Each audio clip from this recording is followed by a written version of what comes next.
Good evening, everybody, and welcome to the 12th of our Sustainability Speaker Series, which began in January 2010. Tonight it's a real pleasure to introduce Dr. George Shambaugh. He is a graduate of Oberlin College. He did his PhD and Master's at Columbia University and has taught since then at Georgetown University. He's the chair of the Department of Government at Georgetown and also on the faculty of the School of Foreign Service. Dr. Shambaugh works on issues of political economy and economic crisis, and also on issues of environmental management.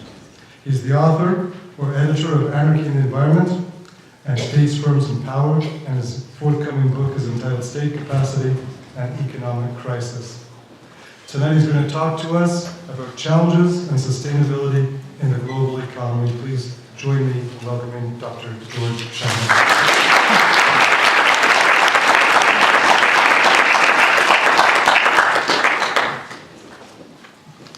Hello, everybody. It is a pleasure to be here tonight. I want to share some thoughts with you and then welcome your questions throughout. I don't know if that's too loud. Can everybody hear me? Good. I want to talk about financial crises and more specifically challenges regarding sustainability in this modern financial environment. In January of 2011, the U.S. Financial Crisis Inquiry Committee said the following. They said that the crises that began in 2007 and 2008 were the result of widespread failures in financial regulations, including the Federal Reserve's failure to stem the tide of toxic mortgages. They said it resulted from dramatic breakdowns in corporate governance. They said it resulted from an explosive mixture of excessive borrowing and risk by households and Wall Street that put the financial system on a collision course with crisis. And they said key policymakers were ill-prepared for the crisis, lacking a full understanding of the financial system they oversaw. And finally, there were systemic breaches in accountability and ethics at all levels. Basically, it's a pretty damning review. They said there were a lot of problems. I don't think they're wrong. There were a lot of problems, but one of the things when we think about sustainability is not just to point out what was wrong, but really to ask yourself two fundamental questions. The first question is, what is this an instance of? What characteristics of the financial crisis that we just went through are common to things we understand and understood or that have happened before? And given those characteristics, how can we predict the future and how can we anticipate what we need to do in order to avoid this type of thing again? Or from a social science viewpoint, what explains the types of behavior that led to the financial crisis? When is certain types of behavior more or less likely to take place? And what can we do to alter that types of behavior so that this type of situation doesn't happen again? It's that sort of framework that I want to talk about today. What I would say is a lot of people, when they first looked at this, said, oh my God, there hasn't been a crisis like this since the Great Depression. The problem with that is not that the Great Depression is an inept event, it wasn't a dramatic event, it wasn't a very significant economic financial event, but the problem is that the international financial system, international economic system has really fundamentally changed in the not too distant past. It changed in the late 70s to early 1980s and has continued to evolve since then into something that is fundamentally different than what existed beforehand. And in order to understand what the nature of this crisis is and how we sustain ourselves in the global economy today, it's important to think about what made more recent crises distinct. I'm going to point out several things here. The first is there's increasing diversity and privatization of the sources and recipients and management of capital. Whoops. That's had several implications. The first is that it is fundamentally altering the role of the government as mediators in the market and as market players. Now, what does that really mean? What that means is governments are called on by their citizens to do various things, and traditionally governments have acted as mediators between international financial activities and domestic activities at home. Traditionally, companies have done the same thing. Your parents likely had a pension fund, for example. That pension fund was a defined benefit plan. It would give your parents a certain amount of money based on the money that they made at any particular time in their career for the duration of their lives. Most people don't have those pension plans anymore, or are part of states like Wisconsin or California, or companies like General Motors. They can't afford to provide those pension plans anymore, so they provide voluntary contribution plans, something known as a 401k or a 403b plan. What does that mean? Well, the jargon doesn't really matter, but what it really means is they're giving you a little bit of money every day as you work. You put that money into the stock market or to some retirement plan, and it is entirely up to you and the market what you eventually get out of it. The company doesn't guarantee you any sort of return at all. What they do is they guarantee you a contribution to your retirement. Well, what that's really done is it has privatized both the benefits of investment, but also the risks of investment. It means the government is no longer carrying that. They're not going to provide a pension for public workers. I'll bet you those are all going to go away in the next couple of years. Companies are not providing pensions for their workers anymore. That risk and those opportunities are coming down to you. What does that fundamentally mean? What that really means is that this distinction between Wall Street and Main Street is not accurate. It means when Wall Street sneezes, Main Street catches a cold. Why? Because your pension plan, your retirement plan, your investment accounts, all of those things are tied to the successes and the failures of global markets. There was something that was created under the Clinton administration that allowed for the expansion of investment banking into commercial banking activities. What that did is it created these things known as cash management accounts. And everybody thought a cash management account is just like a checking account, except that you earn more money, you get a slightly higher bit of return. And it's just as good as a savings account, except it isn't. Because that investment account is not guaranteed. There's no federal deposit insurance. You bear all the responsibility as well as all the benefits of that risk. That privatization of capital is really important, and it's really important to you as the individual, and it means that your relationship to the market is much more exposed than it ever was before. That's really important, because it really transforms the relationship between the society, between you and the government and the global economy.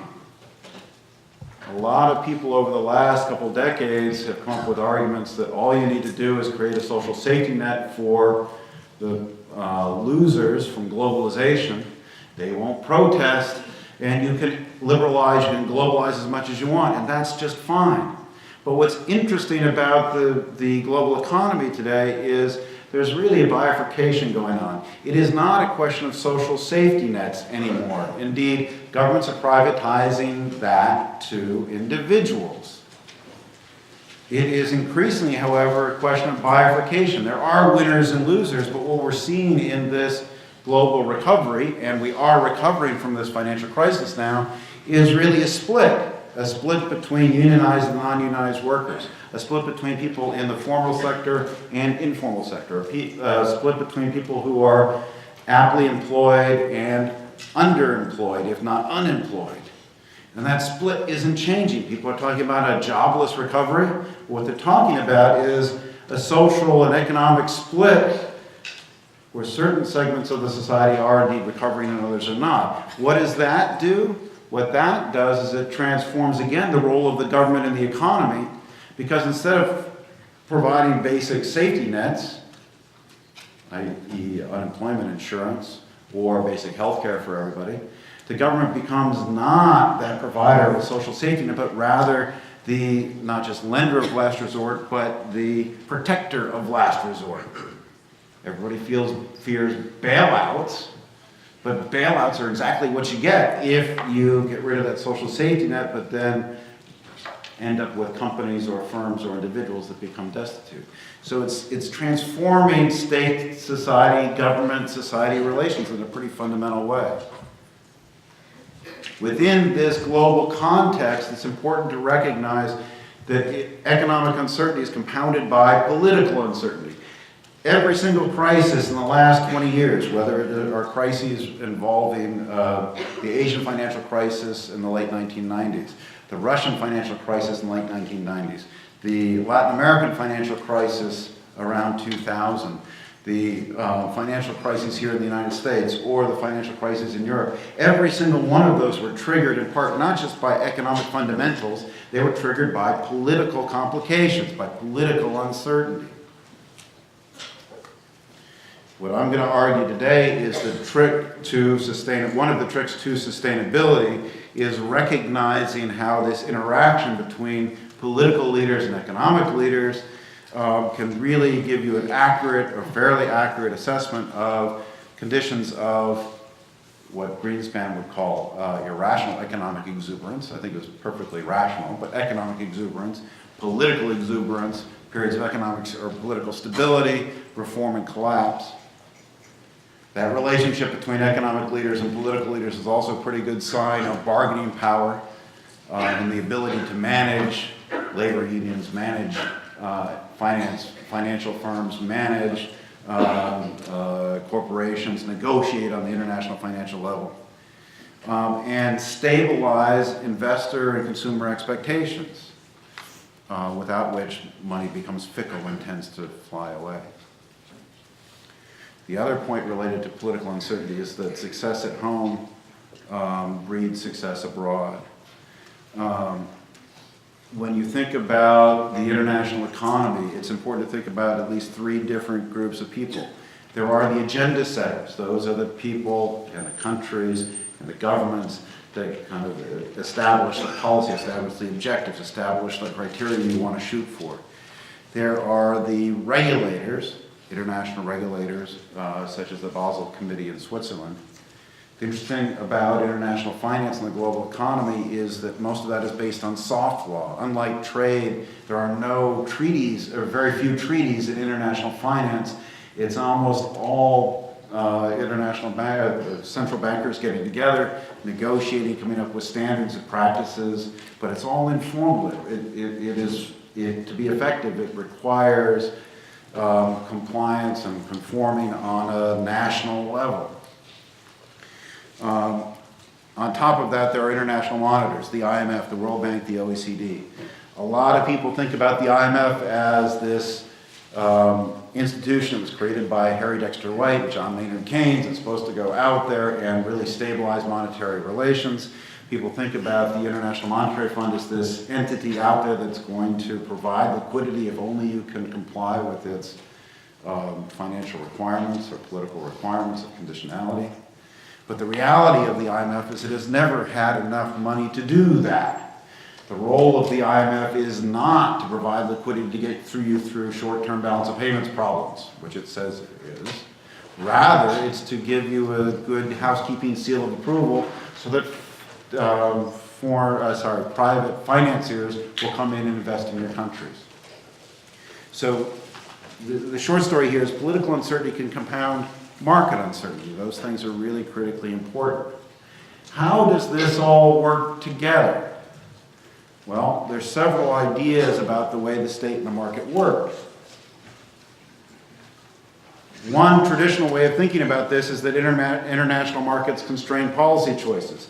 You could think about this in two different ways. One is that if you depend on international investors for your revenue, for part of your domestic revenue, if you're trying to attract foreign direct investment, if you're trying to attract portfolio investment, then you're likely to follow policies at home that are going to converge with the preferences of those investors.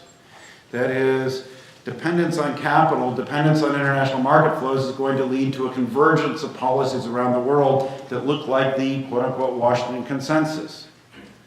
Why? Because we want that money to come to us, so we're going to change our policies accordingly.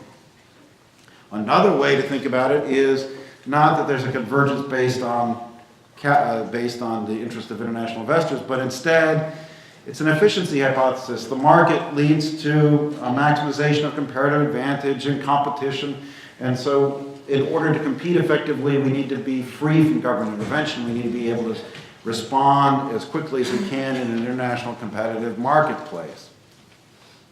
That's sort of the logic of Alan Greenspan.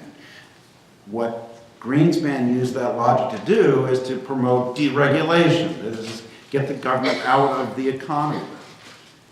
Another view of this is that politics really, not only does it get away in the way of economic competition, but people are prone to political exuberance. They're prone to political corruption. They're prone to shaping markets to reflect the particularistic interest of governments or individuals within society, and therefore you need some sort of constraint on political behavior.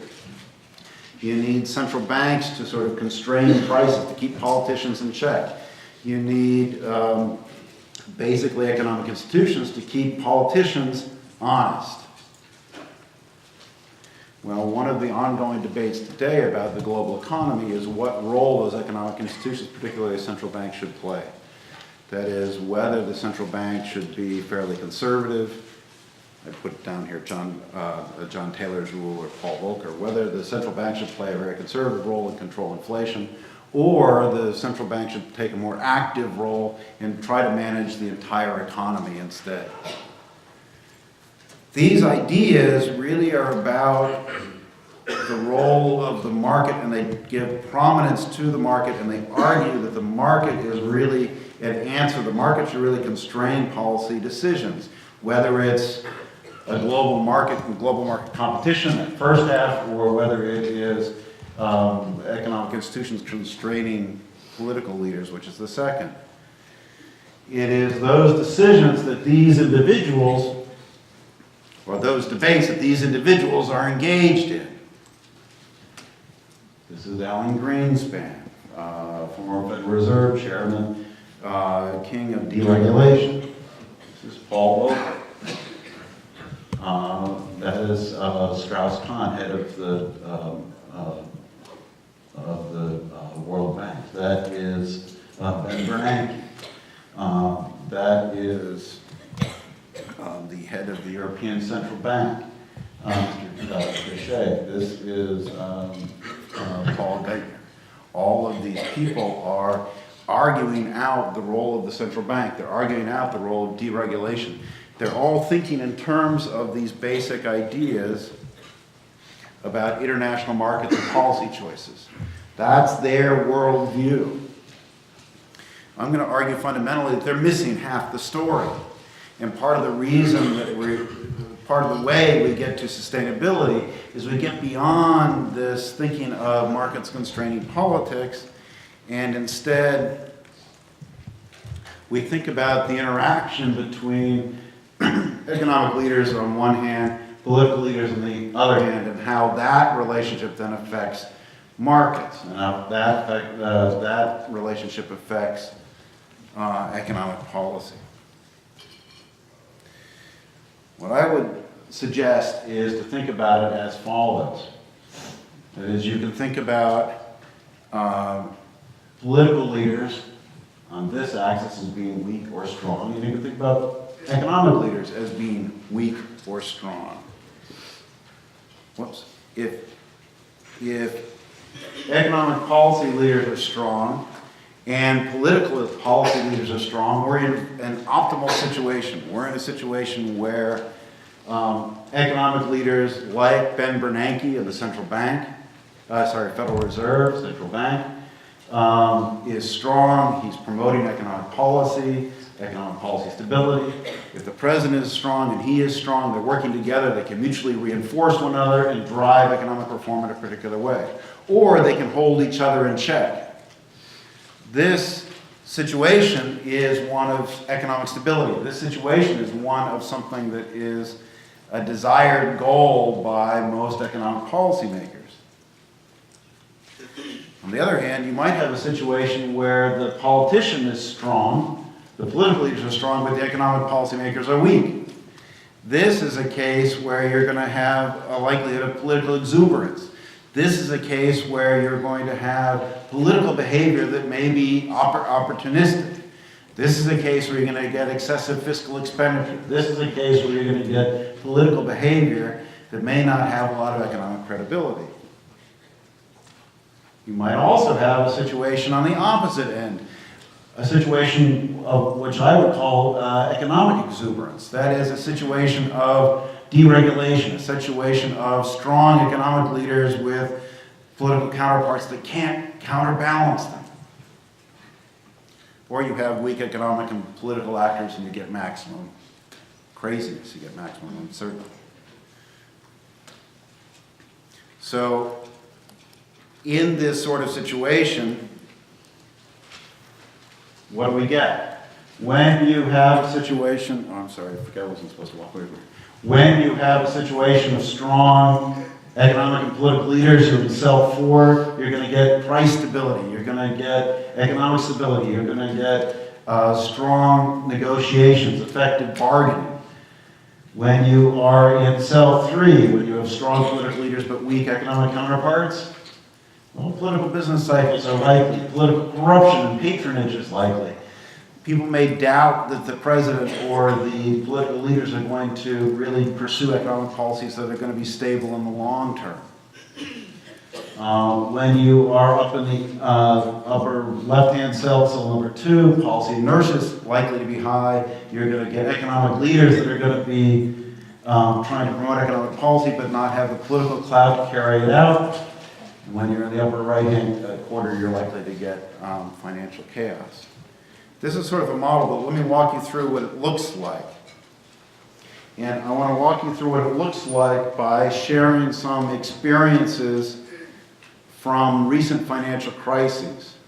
To give you a sense of the familiarity of and commonalities between these financial crises, I'm going to read, I know this is hard to look at. I'm going to read this to you, and I want you to tell me who you think this is. Okay? It says the following.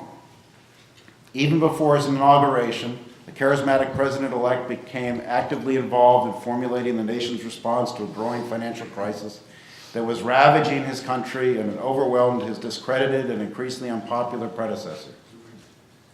Despite continuous vocal criticism from an opposing right-wing political party, the president-elect worked with select members of the current administration to negotiate dramatic policy changes aimed at generating national revenue, restructuring failed banks, and reforming troubled companies that had once served as symbols of his country's economic prowess. Although elected on a left-of-center platform and criticized by the opposition for centralizing power once in office, he sought to reassure investors and the business community at large by building strong relations with key economic players. His popularity with the public initially remained high despite continuing political opposition, growing levels of unemployment, and the priority given to rebuilding the nation's financial and corporate sectors.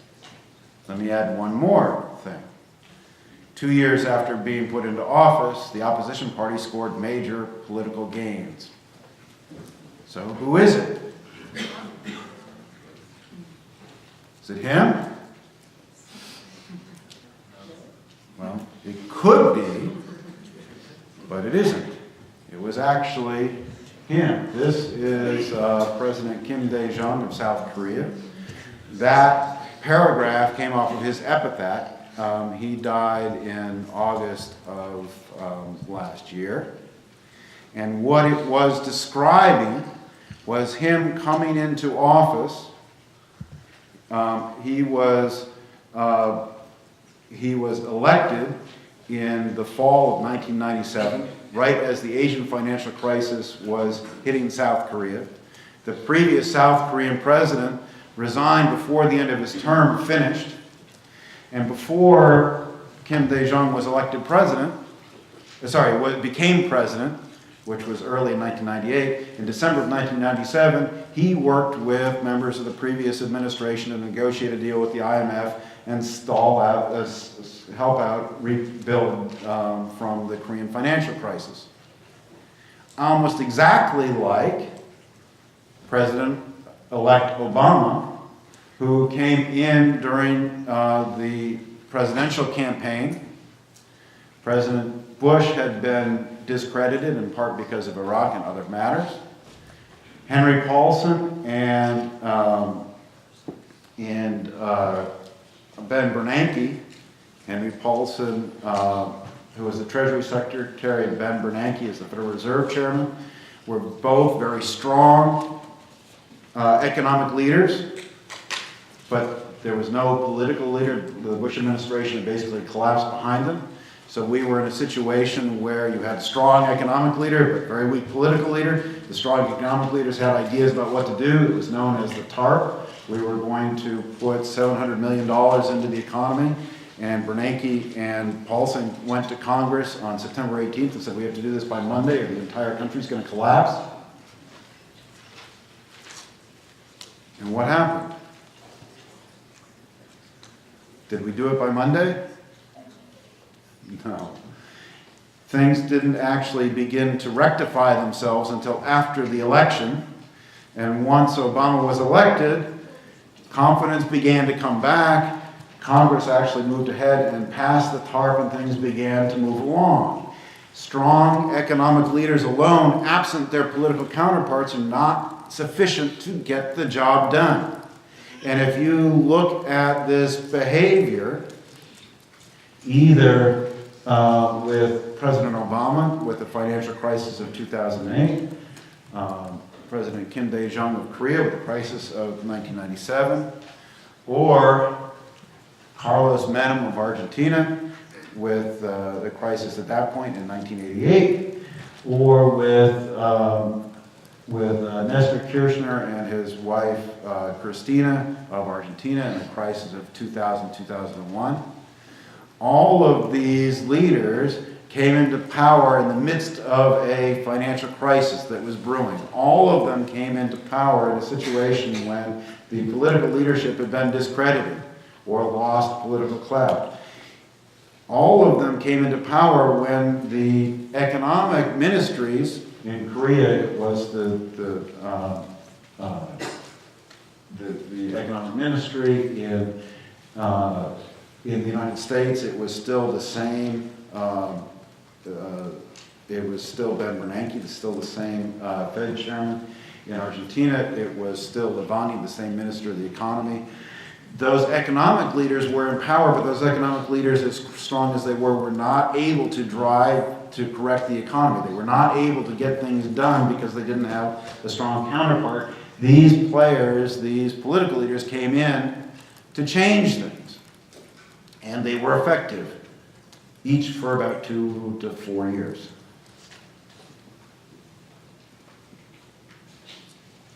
What do we learn by looking at these circumstances? And again, I just happen to pull out Korea and Argentina, but the reason that they matter is these crises took place in this same economic context as the current crisis, in the same basic contemporary period during which you had a privatization of the sources and recipients of capital. During which the role of the government in the economy was fundamentally shifting. All of these things are taking place at basically the same time. Each of these countries in each of these crises faced a similar situation. There was a changing political landscape. They faced election losses. Almost every single one got involved in some corruption incident or scandal. Remarkable. It all took them about 2 years, and every single one falls prey to some scandal somewhere. They all had shifts in institutional capacity, the ability to do things, to assign people to different positions. They all faced trade-offs between moments of easy capital and tight credit that led to economic booms, bubbles, and busts. They all had to tap both international and domestic sources of finance. They all faced strong domestic vested corporate and financial interests, and they all followed policies that had very adverse effects to their political constituents. What I want to do is walk you through some of these stories to give you a sense of how this dynamic works. And in doing that, I want to give you a sense of what happened in the United States and what's happening in Europe today, so you can get a sense of how these relationships between these economic and political leaders in these societies really help to shape market expectations and how you can predict what types of behavior you're likely to see based on what these relationships look like.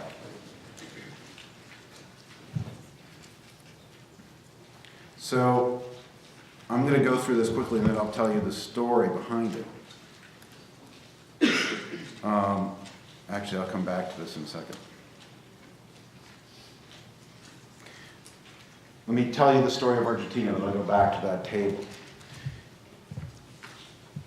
Argentina went through a financial crisis of hyperinflation in the late 1980s, sort of a repeated curse within Latin America. It went through one period, what I would call the golden era of liberalization between 1991 and 1995. That was a period when you had a very strong president, Carlos Menem, and a very strong finance minister, Domingo Cavallo, who instituted something known as a convertibility plan. They pegged the dollar to the peso to the dollar to 1-to-1 rate. That killed inflation. They survived the Mexican peso crisis. The country basically boomed at that time. It basically boomed at that time. It had another period of grand success. Following the crisis of 2000, when the economy declined by 2/3, massive unemployment, massive financial losses, another strong president, Nestor Kirchner, was matched with another strong finance minister, Mr. Lavagna. They were able to renegotiate bondholders. They paid the bondholders 23 cents on the dollar. Biggest default in the world's history at that point. They were able to convince foreign companies or force foreign companies not to increase their utility rates on anything offered to domestic constituents. They were able to exploit taxes on agricultural products. They were able to pay off the IMF to get rid of the IMF. These situations happened in large part during periods in which the political leaders were able to give strength and political credibility to the economic policies driven by very strong finance ministers. The finance ministers, in turn, were able to give credibility to the economic agenda that the politicians wanted to pursue. The first round in the golden era of economic liberalization, Argentina was going to become a liberal economic power, adopting the Washington Consensus. Indeed, it was identified as a poster child for a liberalization in Latin America. In the second round, it was actually very populist. It followed an anti-Washington ideal. It was very inward-looking. But nonetheless also successful in large part because it had these capabilities. So let me go back to this for a second. So Argentina starts off in 1989 and 1990. We have that same president, President Carlos Menem, very strong, just got appointed. He's up there to fight corruption. But when he first gets to office, he brings in 2 finance ministers from the business community. He brings finance ministers in from the business community because he wants to show the business community that he is a friend of business. I don't know if you've ever heard that anywhere before, but he's a friend of business, and he's going to help liberalize and help promote economic growth, and everything is going to be good. But those 2 people proved to be very corrupt. The first round of privatizations, first round of liberalization does not go very well because they don't stand up to the president at all. There's no counterbalance of economic and political elites. All power is really resting in the president, and his friends, his lackeys from the business community join on, but they don't give him credibility, and they don't challenge him when his policies are corrupt. The result is immediate scandals and a return of hyperinflation. In 1981, the president appoints a very strong-willed economist, a guy named Domingo Cavallo, that is very firm on the idea that the country has to pursue this convertibility policy. has to peg the dollar to the peso, peso to the dollar, 1-to-1 rate, but he needs the political clout of the president to back him up in order to get this done. And indeed is very successful at that point. So successful that even in the midst of a Mexican peso crisis between 1994 and 1995, Argentina recovers within about 6 months' time. Massive amounts of money come flowing back into Argentina. Argentina is hailed as a success case. At that point in time, the president says, I don't need this finance minister anymore. Indeed, I want to run for political office. I want to extend my term. I want to change the Constitution. He fires the finance minister. And indeed begins to follow a whole variety of practices that are yet again corrupt. The foreign money, on the other hand, keeps coming in because they were this poster child of success. So you get this massive influx of money. The president says, oh, we've got foreign money coming in. I don't have to reform anything anymore. The finance minister is gone. I don't have to listen to him. That's great. But the inflation heats up, the economy gets overloaded, and you begin to get a financial collapse. At that point, the president is discredited. Argentina goes through about 5 presidents in a row. They bring back Domingo Cavallo. They bring back this finance minister that had saved the country initially, but he again is not strong enough to do anything because he doesn't have political support. So everything basically freezes. Everything basically collapses. Post-crisis, you get a resurgence of strong political leadership with strong economic leadership, and the country begins to recover again. So you get a very dramatic shift, and you get a very dramatic shift that is driven in part by the sort of counterbalancing of political and economic elites. I want to give you a sense of some of the issues involved with this. When you get into a situation where you begin to liberalize markets, or people get uncertain about the political leadership stepping up behind the economic leadership,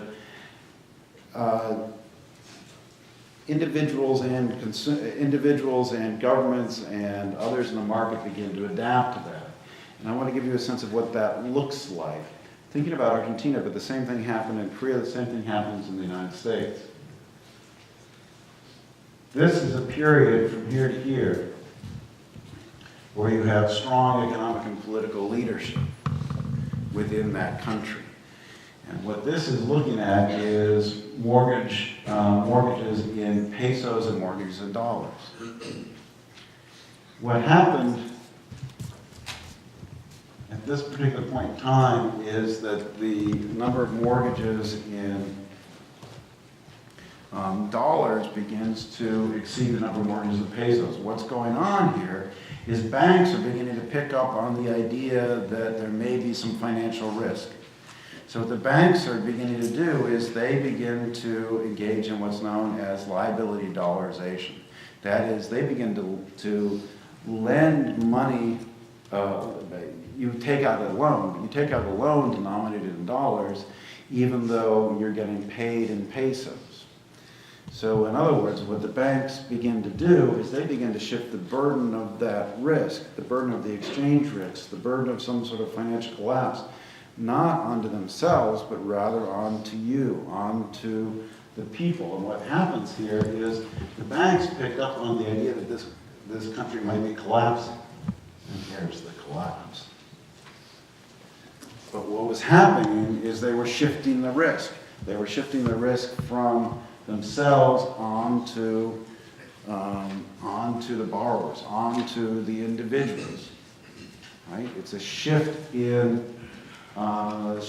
this financial burden. It's a shift in the shifts in the risk, shifts in vulnerability, shifts in responsibility.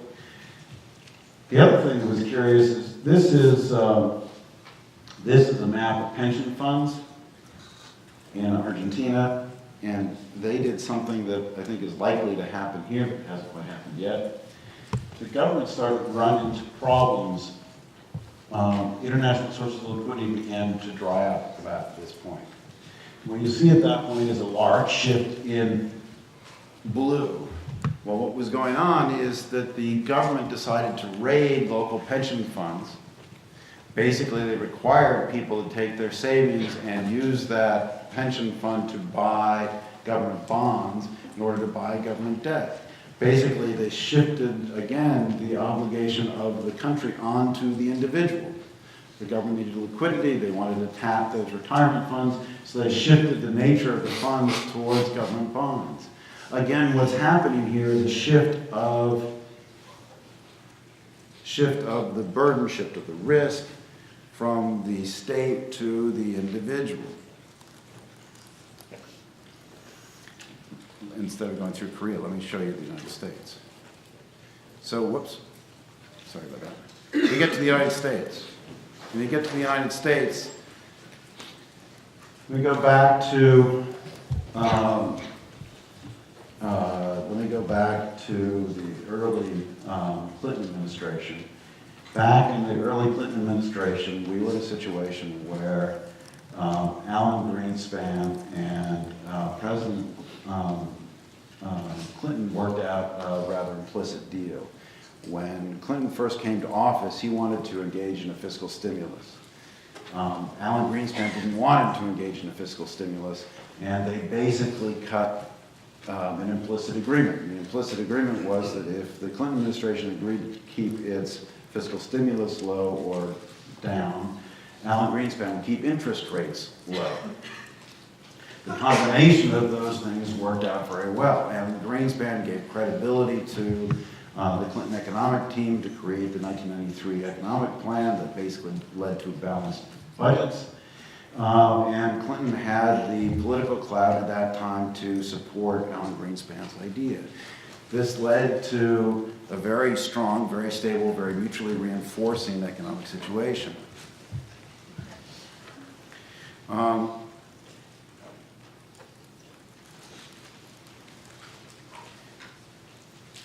By 1994, President Clinton is discredited. He's discredited in part because of electoral losses to the House of Representatives. He's also discredited because of political scandals within the White House. What happens at that particular point is President Clinton becomes weaker. He gets distracted. His exercise of oversight over economic activities declines. At that particular point, Alan Greenspan engages in two efforts really trying to promote deregulation. One is an action taken in 1997 that he really develops a committee that pushes against the regulation of what's known as derivatives. It is not to deregulate, but not to extend regulation over derivatives and other financial instruments. And then also to push for the Financial Modernization Act of 1999. That Financial Modernization Act got rid of the Glass-Steagall Act, which meant that financial firms and banks can do more things together. This is a situation where you get a strong economic leader, the political leadership has been a little bit discredited, and the system begins to break down. You get President Bush coming into power. When President Bush first comes into power, President Bush has got a fair amount of credibility. Greenspan is still very strong. They reach a consensus on the first round of Bush tax cuts, and Greenspan agrees to keep interest rates particularly low. What's interesting is post-2001, you get two things going on. One, Greenspan recognizes that the economy can't, that the tax revenue is not sufficient to maintain a tax cut, but he can't stop the Bush administration. He can't push them around, in large part because Bush has become empowered, particularly post-2001. Greenspan's unable to stop the tax cuts, but he's also unable to stop fiscal expenditure. So you get this sort of political exuberance. In 2004, Bush's power is going down. The Greenspan power is getting rebuilt. You get further deregulation of the system. By the time we get into the financial crisis, we're in a situation where Paulson and Bernanke aren't able to stop things. Everything collapses in 2008. In 2010, 2011, we're back with, at least initially, the Obama administration being strong and having a strong economic leader. Let me give you a sense of what this, how we got where we got, and then wrap this up and open this up to questions. If you look at the situation in the United States and in Europe over the last 30 years, what you're going to see is a gradual financialization of the economy, a gradual liberalization of the economy. It begins with Carter. One of the more interesting things he did was something known as the Depository Institution Deregulation and Monetary Control Act. The key there is what he did is increase the insurance on deposits from $50,000 to $100,000. The idea, it sounds good, you're giving insurance to a harder amount of money, but basically it allows for increasing speculation with those funds. Reagan, in 1982 created adjustable rate mortgages. Also something that was very innovative, but became to be rather dangerous. President Clinton, in line with this idea that Greenspan was going to keep interest rates low, really wanted to promote home ownership and pursued policies to promote home ownership, particularly among middle-income and low-income people. If you look at Hispanic and Black and other minority ownership of homes during the Clinton administration, those minority ownership of homes among those minorities grew at a much faster rate than did for other people in society. He considered that to be a grand success. It was this idea of trying to get people out into their homes. You keep interest rates low, you get adjustable rate mortgages, you create mechanisms to try to build home ownership. That was seen as a very good thing, but that's the start of what eventually led to the crisis that we're in. Again, in 1999, the Modernization Act repeals the Glass-Steagall Act. In 2000, Greenspan pushes for the Commodity Futures Modernization Act that allows for self-regulation of over-the-counter derivatives. And in 2004, the SEC relaxes the net capital rule, which basically allows these financial institutions to increase their debt. Over time, what we're getting is a gradual liberalization of policy. Over time, what you're getting is sort of a counterbalancing of financial liberalization that is sometimes checked, sometimes done in support along with strong political leaders, sometimes not. The pattern of behavior that you get in response to these things is really a function of how those actors are involved with each other. What I want to do is leave you with at least 4 thoughts and then open this up for questions and comments. The first comment is the following. One of the more striking things about the financial situation today, but again, this has been persistent for about 30 years, is that individuals are both more vulnerable and more responsible for their financial situation than ever before. That is the role of companies, the role of the government as a mediator between international financial forces and individuals is fading. Political uncertainty compounds economic uncertainty. Strong political leaders, absent strong economic leaders, are prone to political exuberance, prone to fiscal expansion, they're prone to various bouts of corruption. Their credibility in the market is going to be relatively weak. On the other hand, strong economic leaders, absent political leaders, are not likely to be able to rectify economic uncertainty either. Paulson and Bernanke, as strong as they were not able to stall the 2008 financial crisis. Other financial leaders that were brought back in, absent their political counterparts, are not able to do so either.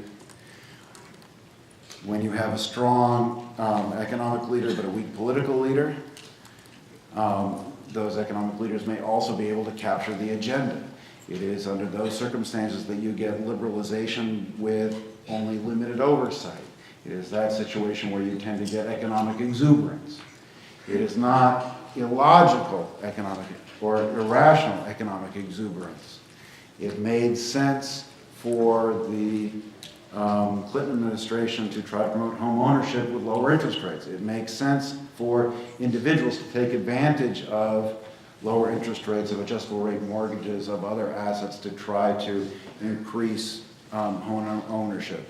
It made sense to use collateralized debt instruments and securitization of debt as a way of increasing liquidity and increasing the diversification of risk from these purchases. It made sense to try to create different financial instruments to get more people into houses that wouldn't otherwise be able to afford them. There were positive spillover effects along the way. Each piece of that was rational. The consumer was rational. The bank lenders were rational. The logic behind the idea of diversification of risk was rational.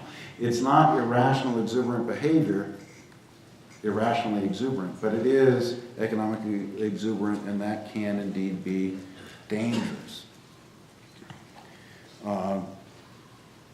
At the end of the day, what you need is some sort of balance. You need some sort of balance between economic leaders and political leaders. Again, if they hold each other in check, you're likely to get economic financial stability.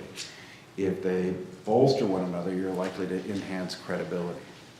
What we're facing today with the Obama administration, I think, is something that's rather intriguing, which is Obama was, as he said, shellacked by the midterm election.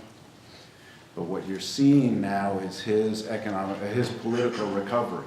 And along with his political recovery, which came in part, by the way, from his willingness to compromise with the tax cuts and other financial activities in December, what you're seeing with his political recovery, especially since January, is an increasing recovery of financial markets, is an increasing optimism among investors and among consumers in the economy.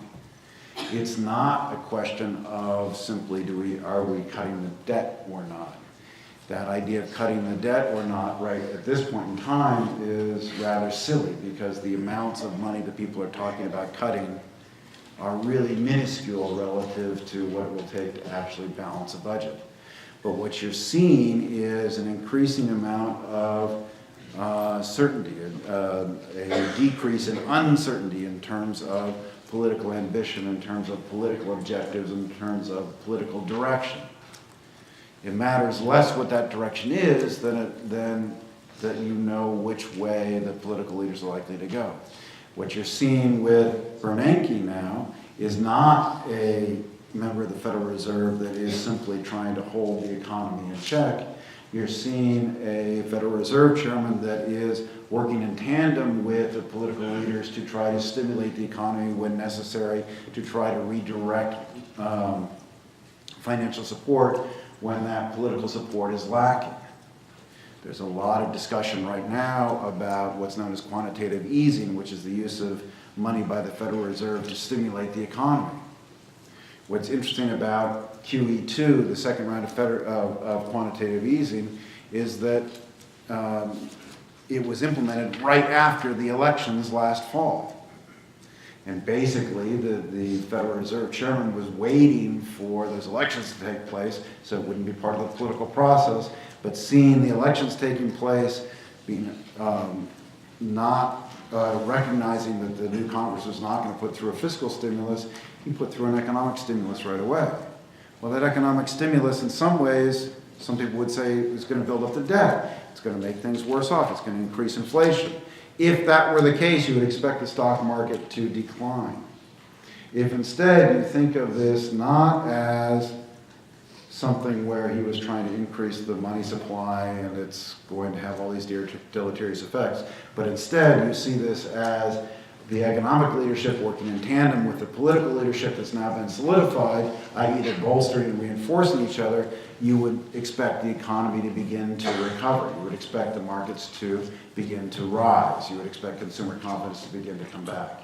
And indeed, it's that second dynamic that we're seeing. It's the interaction between those two groups, the economic elite and political elite, holding each other in check. That's what the new Congress is doing, but also bolstering each other, particularly the President and Bernanke, particularly the President's Treasury Secretary Geithner and Bernanke, working together to basically guide the country in a particular direction.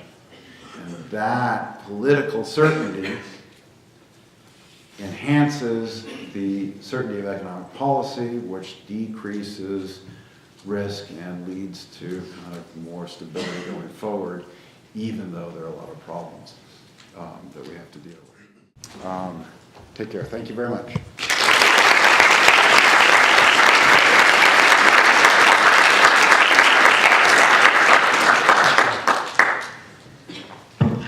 Thanks very much, George.